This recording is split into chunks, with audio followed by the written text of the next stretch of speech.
I presented the 3-year follow-up of the fixed duration treatment of Mosunetuzumab, a CD20 T-cell engager, in combination with Polatuzumab, a CD79B-directed antibody-drug conjugate, in patients with relapsed refractory large B-cell lymphoma.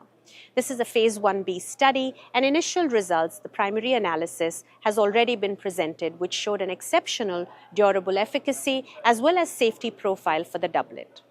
So just so that I can make the audience aware, Mosunetuzumab and Polatuzumab was given in a time-limited fashion. Mosun was initially given in cycle 1 as a ramp-up, followed by every 3-week administration.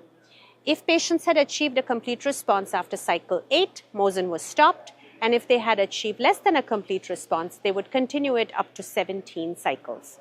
Polatuzumab was administered every 3 weeks for a total of 6 cycles. A total of 98 patients were enrolled. These were transplant-ineligible patients. They had to receive 1 or more prior line of CD20 chemoimmunotherapy in the past. They had to have an ECOG of 0 to 2, and these patients were enrolled on the expansion cohort of this phase 1b follow-up study with the fixed duration combo. The baseline characteristics of this patient were the median age was 68, with a range that was wide, with the oldest patient that was an octogenarian. In addition to which, it's important to also bear in mind that the prior line of treatment, median was 2 with a range of 1 to 8. Majority of patients were stage 3, stage 4. More than 50% of patients had elevated LDH, extranodal sites of involvement, and an IPI score of 3 to 5. So it was a very heavily pretreated population. Now let's take a look at the data. With regards to the follow-up data, the overall response rate for the entire cohort was 62%, which translated into a complete response rate of over 50%.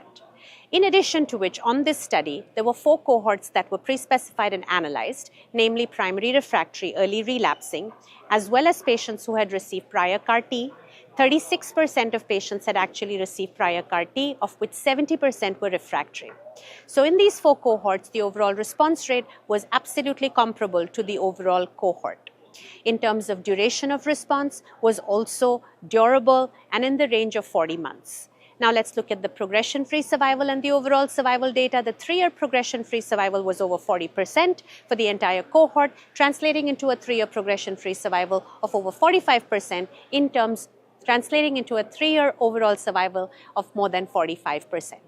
So in net, the efficacy continues to look quite durable, where a significant subset of patients continue to be in response. With regards to safety signals, there were no new safety signals that were seen. There were 2 infections that were reported, primarily COVID-19 and influenza in the same patient. With regards to B-cell depletion, majority of the patients regained B-cell function 12 months after completion of the protocol.